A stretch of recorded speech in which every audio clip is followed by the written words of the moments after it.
Mi grupo está conformado por Valeria Castiblanco y quien les habla, Vanessa Álvarez. Vamos a explicar un capítulo de la lectura de epistemología y didáctica de la matemática y práctica de la enseñanza de Bruno.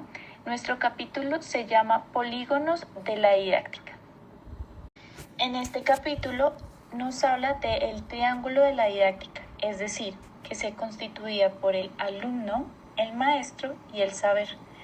Pero el autor se da cuenta que a este triángulo le hace falta más ideas para que se pueda desarrollar en la didáctica. Luego sigue el cuadrilátero de la didáctica, donde estaba el alumno, el maestro, el saber y ese medio que se podría decir que era la didáctica para que llegara esos aprendizajes a los estudiantes. En este caso, podría ser las matemáticas. En este cuadrilátero todos se relacionan con todos, tanto el alumno con el saber, el medio y el maestro, el medio con el saber y el alumno, y así con el saber y el medio.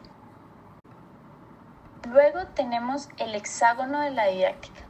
Diferencia los saberes escolares de enseñar los conocimientos del alumno de manera diversa. Este hexágono es un esquema que permite cada vez más en profundidad el análisis y el significado de las relaciones implícitos, es decir, estudia los eventos de la didáctica del aula.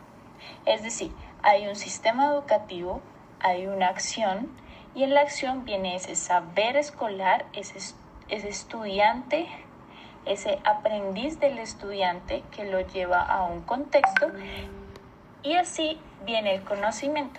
Todo eso se junta para una enseñanza o culturización.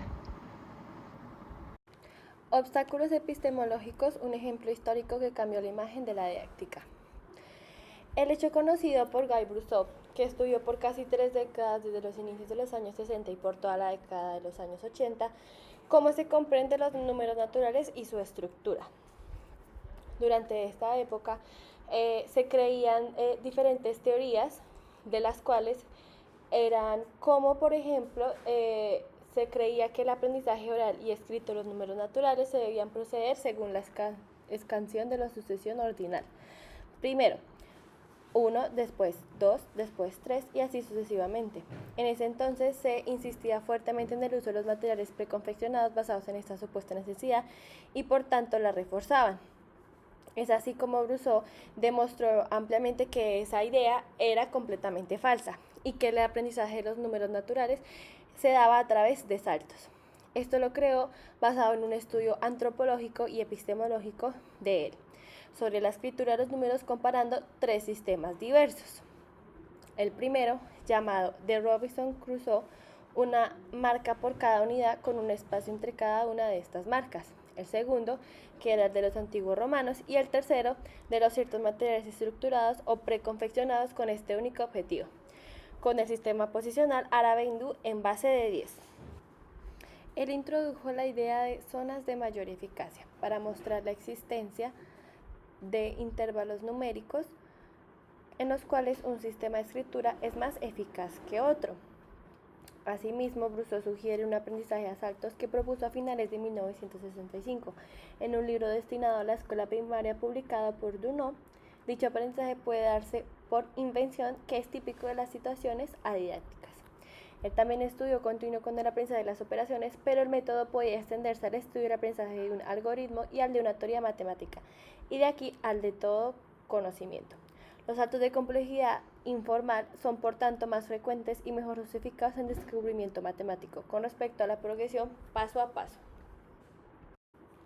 Es por esto que los alumnos encuentran ciertas dificultades en las zonas de transición entre ciertos intervalos numéricos. Estos dos indicios llevaron a Brusseau a una hipótesis en la cual el fenómeno de saltos era general, pues al menos en la matemática, y que este análisis debería ser la base de toda ingeniería didáctica. Esta idea fue expuesta en 1976 y fueron estos tipos de estudios que lo condujeron en oposición a cuanto declaraba el autor Gaston Bachelard.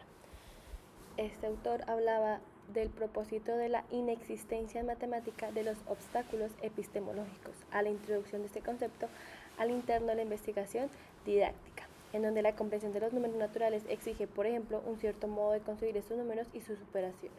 En sí, el conocimiento de los números naturales es indispensable para adquirir el conocimiento de los números racionales, pero, al mismo tiempo, es un obstáculo para el aprendizaje de este nuevo saber.